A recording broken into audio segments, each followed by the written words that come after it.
কোথাও, উনি এত ভয় পাচ্ছেন কেন? মমতা বন্দ্যোপাধ্যায়ের ভয়টা কোন জায়গার থেকে? উনি বলে বলে বেরিয়েছেন যে নির্বাচনে ওনার স্ট্র্যাটেজি ওই কাগজের মধ্যে ছিল।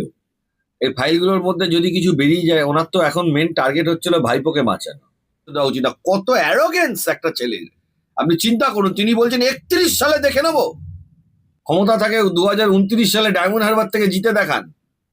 ওটাই তদন্ত হওয়া উচিত যে লেনদেনের কি কি ফাইল ছিল, কয়লা ছিল না গরু ছিল না চাকরি ছিল না কি লেখা ছিল। ওনার অ্যাকাউন্টে যা টাকা আছে আর উনি যে চার্টার্ড ফ্লাইটে ঘুরে বেড়ান, এই পয়সাটা কোথার থেকে আসে এটা তদন্ত হওয়া উচিত ওনার ক্ষেত্রে।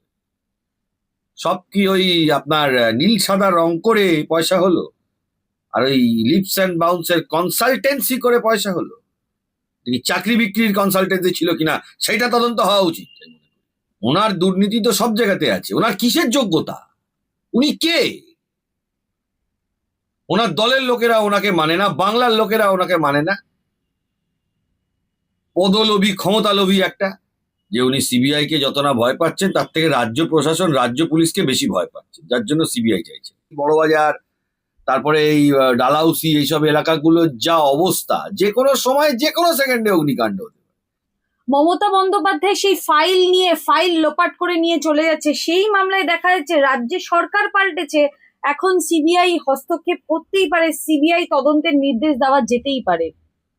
মমতা বন্দ্যোপাধ্যায়ের আইনজীবী মেনকা গুরুস্বামী বা মমতা বন্দ্যোপাধ্যায় চাইছে সিবিআই তদন্ত করুন, কি বলবেন? যখন তিনি 2011 সালের আগে, তখন তিনি সারাদিন সিবিআই দেখতেন চোখে। যখন তিনি নিজে সরকারে এসেছিলেন তখন রাজ্য পুলিশ দেখছেন, এখন উনি আবার সিবিআই দেখছেন। এটা বোঝা যাচ্ছে উনি একটু ভয়ে আছেন, যথেষ্ট ভয়ে আছেন। কিসের ভয়? এই ফাইলগুলোর মধ্যে যদি কিছু বেরিয়ে যায়, ওনার তো এখন মেন টার্গেট হচ্ছিল ভাইপোকে বাঁচানো। ওনার তো উনি সিনিয়র সিটিজেন হয়ে গেছেন, সেপ্টাজেনেরিয়ান বলা হয়। সেপ্টাজেনেরিয়ান মানে হলো যাদের 70 ঊর্ধ্ব, অক্টাজেনেরিয়ান মানে যে 80 ঊর্ধ্ব।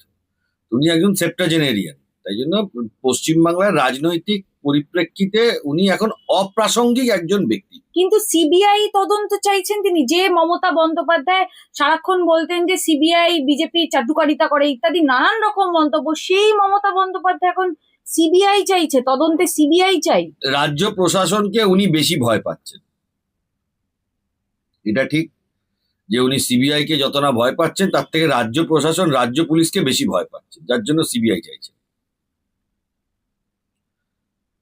বাঁচার আশা করছেন সিবিআই এর থেকে, বাঁচার আশা সিবিআই এর থেকে করছেন। রাজ্য প্রশাসনকে বেশি ভয় পাচ্ছেন, আমি এটা বলছি। টেকনিক্যালি যে কথাটা বলতে চাইছি, রাজ্য প্রশাসনকে তিনি বেশি ভয় পাচ্ছেন ফাইল চুরির ঘটনায়। ইডির আর্জি মেনেই সিবিআই তদন্তের নির্দেশ দেওয়া যেতেই পারে, সুপ্রিম কোর্টে সওয়াল করছে মমতা বন্দ্যোপাধ্যায়ের আইনজীবী মেনকা গুরুস্বামী। এখন সরকার পশ্চিমবাংলায় তো খুব স্বাভাবিক ব্যাপার, সরকার পশ্চিমবাংলায় পাল্টে গেছে, তাই জন্য আগে বিগত পশ্চিমবঙ্গ সরকার সিবিআই এর বিরোধিতা করতো। এখন পশ্চিমবঙ্গ সরকার তদন্ত করতে চাইছে, তদন্ত করুক না, অসুবিধে কোথাও। উনি এত ভয় পাচ্ছেন কেন? মমতা বন্দ্যোপাধ্যায়ের ভয়টা কোন জায়গার থেকে? উনি বলে বেরিয়েছেন যে নির্বাচনে ওনার স্ট্র্যাটেজি ওই কাগজের মধ্যে ছিল। তা ওটা উনি নিজে প্রকাশ্যে করে দিক, অসুবিধে কি আছে? এখন তো নির্বাচন মিটে গেছে, উনি কাকে ক্যান্ডিডেট করতেন সেটাও লোকে জেনে গেছে, সমস্ত কিছু জেনে গেছে। তার মানে ওখানে নির্বাচনের বিষয় ছিল না, লেনদেনের বিষয় ছিল কিনা সেটাই হলো সব থেকে বড় প্রশ্ন। সেটা তদন্ত করে সামনে আসা উচিত। আর ভাইপোর কি কি ছিল ওটাই তদন্ত হওয়া উচিত, যে লেনদেনের কি কি ফাইল ছিল, কয়লা ছিল না গরু ছিল না চাকরি ছিল না কি লেখা ছিল। কিন্তু সেই ফাইল তো এখনো অব্দি মমতা বন্দ্যোপাধ্যায়ের কাছ থেকে ছিনিয়ে আনা যায়নি। না, সেই ফাইল তো ছিনিয়ে আনা ডিফিকাল্ট ব্যাপার। সে তো তিনি নিয়ে অলরেডি ফাইলটা কি করে দিয়েছেন কেউ তো জানে না। সেটাই তদন্ত করে তদন্তকারী সংস্থাকে খুঁজে বার করা উচিত বলে আমি মনে করি। তাতেই অনেক রহস্য খুলবে, এবং তদন্তকারী সংস্থা যদি মনে করে যেটা করবে তাহলে সেটা করতে পারবে, এবং ওই বড় বড় মাথাগুলো আর বাইরে থাকবে না, ভেতরে থাকবে। একটা অন্য প্রসঙ্গ, সেটা হচ্ছে অভিষেক বন্দ্যোপাধ্যায় বারংবার দ্রুত আর্জি জানাচ্ছে, দ্রুত শুনানি করতে চাইছে। তিনি বিদেশ যেতে পারবেন কিনা নির্ভর করছে তার অ্যাকাউন্ট ফ্রিজ, তৃণমূলের অ্যাকাউন্ট ফ্রিজ। কি বলবেন, তার কি তাহলে বিদেশ যাওয়া হবে না? আজকেই সেই মামলাটা রয়েছে। আচ্ছা, অভিষেক বন্দ্যোপাধ্যায়ের এত টাকা আসে কোথার থেকে, এটা প্রশ্ন করা যেতে পারে। উনি একজন সাংসদ, একজন সাংসদের কত টাকা মাইনে হয়? একজন সাংসদের কত টাকা মাইনে হয়? 1,30,40,000 বা 2 লাখ টাকার বেশি না। তিনি যদি ওই 2,20,25,000 টাকা যদি রেগুলার ওই সংসদে সেশন অ্যাটেন্ড করে, তার বেশি মাইনে ওনার হওয়া উচিত। এবং আমি আপনাকে বলে দিই, সেটা আবার ইনকাম ট্যাক্স কাটবে। তো ওনার অ্যাকাউন্টে যা টাকা আছে, আর উনি যে চার্টার্ড ফ্লাইটে ঘুরে বেড়ান, এই পয়সাটা কোথার থেকে আসে এটা তদন্ত হওয়া উচিত ওনার ক্ষেত্রে। সব কি ওই আপনার নীল সাদা রং করে পয়সা হলো, আর ওই লিপস অ্যান্ড বাউন্সের কনসালটেন্সি করে পয়সা হলো? তিনি চাকরি বিক্রির কনসালটেন্সি ছিল কিনা সেটা তদন্ত হওয়া উচিত। তার কি আদৌ বিদেশ যাওয়া হবে? তৃণমূলের অ্যাকাউন্ট ফ্রিজ, তার অ্যাকাউন্ট ফ্রিজ, তিনি বারংবার হাইকোর্টে দ্বারস্থ হয়ে যাচ্ছেন। দ্বারস্থ তিনি হতেই পারেন, কিন্তু আমি মনে করি না তিনি সৎ পথে রোজগার করেছেন। তিনি সাংসদ, তার কত টাকা স্যালারি হতে পারে? যারা গভর্নমেন্ট সার্ভিসে চাকরি করেন তারা জানেন স্যালারি কি হয়, যারা কন্ট্রাকচুয়াল চাকরি করেন তারা জানেন স্যালারি কি হয়। কিন্তু সাংসদের কত টাকা স্যালারি হতে পারে? ক্লাস 1 গেজেটেড অফিসারের সমান, তার বেশি নয়। তাদের চার্টার্ড ফ্লাইটে যাতায়াত করার মতন খরচা, একটা কলকাতা থেকে দিল্লি চার্টার্ড ফ্লাইটে যেতে 30 লাখ টাকার কাছাকাছি বিল হয়। বিমান দুর্নীতিতেও তো দেখা যাচ্ছে অভিষেক বন্দ্যোপাধ্যায়ের নাম। আরে প্রশ্নটা হচ্ছিল অভিষেক বন্দ্যোপাধ্যায় কোথায় দুর্নীতি নেই সেইটা আগে তদন্ত করে বার করতে। দুর্নীতি তো ওনার সব জায়গাতেই আছে, ওনার দুর্নীতি তো সব জায়গাতে আছে। ওনার কিসের যোগ্যতা? উনি কে? ওনার দলের লোকেরা ওনাকে মানে না, বাংলার লোকেরা ওনাকে মানে না। পদলোভী, ক্ষমতালোভী একটা। কি করেছেন উনি বাংলার জন্য? বড় বড় কথা বলছেন। ক্ষমতা থাকে 2029 সালে ডায়মন্ড হারবার থেকে জিতে দেখান। এই যে 3 সপ্তাহে তাকে পারমিশন দেওয়া হয়েছে বিদেশ যাওয়ার জন্য, তিনি কি ফিরবেন? শর্ত দেখুন, সাপেক্ষ। সুপ্রিম কোর্ট যে শর্তে বেঁধে দিয়েছে, আমার বিশ্বাস উনি পালাতে পারবেন না। আইন বেঁধেই সুপ্রিম কোর্ট রায় দিয়েছে বলে আমি মনে করি। আপনি এটা মনে করছেন যে যে চিকিৎসার জন্য তিনি বিদেশ যাচ্ছেন সেটা ভারতবর্ষে হতো না? আচ্ছা দেখুন, আমি একটা কথা বলি, আমরা যে কোর্টে এটা বিরোধিতা করেছি, আমরা কিন্তু ওনার শারীরিক কারণ নিয়ে বিরোধিতা করি।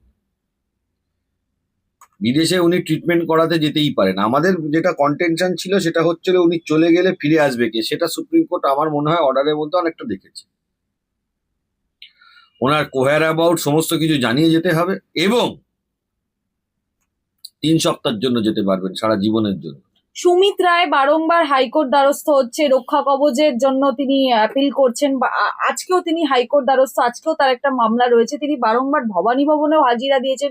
এই সুমিত রায় যে অভিষেক বন্দ্যোপাধ্যায়ের খাস লোক, আত্মসহায়ক ছিল, তিনি কি কখনো গ্রেফতার হবেন, নাকি বারংবার ভবানী ভবন যাবেন আর দেখুন, বাড়ি আমার আসবেন? কাছে যদি আপনি আমাকে ব্যক্তিগতভাবে জিজ্ঞেস করেন, আইনজীবী হিসেবে আমি একটা কথা বলতে পারি, গ্রেপ্তারটা আমি কখনোই খুব একটা ধর্তব্যের মধ্যে ধরি না, এটাকে খুব একটা ইয়েতে রাখি না। আমি যেটা মনে করি, ইনভেস্টিগেটিং এজেন্সিকে বা তদন্তকারী সংস্থাকে কেসটাকে এমন ভাবেই করতে হবে যারা আসামি তারা যেন সাজাপ্রাপ্ত হয়। যে কোনো তদন্তকারী সংস্থা, সে সিবিআই হতে পারে, সে ইডি হতে পারে, সে ওয়েস্ট বেঙ্গল পুলিশ হতে পারে, সে কলকাতা পুলিশ হতে পারে। কারণ আপনি এতদিন ধরে সাংবাদিকতা করছেন, আপনারাও দেখবেন বা দর্শকরাও বুঝে গেছেন যে চুরি কেসে আপনি একজনকে গ্রেপ্তার করলে সে 3 মাস, 4 মাস, 6 মাস, 1 বছর পর তিনি বেল পাবেন। এটা আইনের সংজ্ঞাই বলে। যদি সাজাপ্রাপ্ত আসামি হয়, ধরুন আজকে বাংলার কোনো বড় নেতা সাজাপ্রাপ্ত আসামি হবে এবং সেই সাজা যদি 3 বছর ঊর্ধ্ব হয়, তাহলে তিনি নির্বাচনে প্রতিদ্বন্দ্বিতা করতে পারবেন না। আমরা এটা চাই। স্যার, এই ধরনের মানুষগুলো নির্বাচনে প্রতিদ্বন্দ্বিতা করতে দেওয়া এদের উচিত নয়। এদের একটাই শাস্তি হওয়া উচিত। এই ভাইপো টাইপো যেগুলো আছে, এগুলো নির্বাচনে প্রতিদ্বন্দ্বিতা করতে দেওয়া উচিত না। কত অ্যারোগেন্স একটা ছেলের! আপনি চিন্তা করুন, তিনি বলছেন 31 সালে দেখে নেব। অ্যারোগেন্স লেভেলটা চিন্তা করতে হবে এই লোকটা। একেবারে শেষ প্রশ্ন, সেটা হচ্ছে যে আজকে নিউ মার্কেট, তার আগে তারাতলা, তার আগে তার মাঝখানে তারাপীঠে, বিভিন্ন জায়গায় যে অগ্নিকাণ্ড, 100 দিন পূর্ত হলো এই বিজেপি সরকার, নতুন সরকারের, তারপরেও তারা জবাবদিহিতা করতে পারছে না, এবং ভুলটা কোথায়, ত্রুটিটা কোথায়, এখনো তারা ফিগার আউট করে উঠতে পারছে না। কি বলবেন? দেখুন, প্রথমত এই অগ্নিকাণ্ডর ব্যাপারে আমি তো তৃণমূলকে দোষ করব, কারণ তারা 15 বছর সরকারে ছিল। আর বর্তমান যে সরকার আছে এটা ঠিক, এটা কিন্তু খুব একটা ভালো কাজ তারা করছেন বলে, বা আমি যেটা বলবো তাদের অ্যাডমিনিস্ট্রেশন যে সঠিকভাবে চলছে বলে আমি মনে করি না। কারণ এত অগ্নিকাণ্ড হয় কি করে? যদিও বা একেবারে নতুন সরকার, কিন্তু অগ্নিকাণ্ডটা তো একটা বিরাট বড় সিরিয়াস ব্যাপার।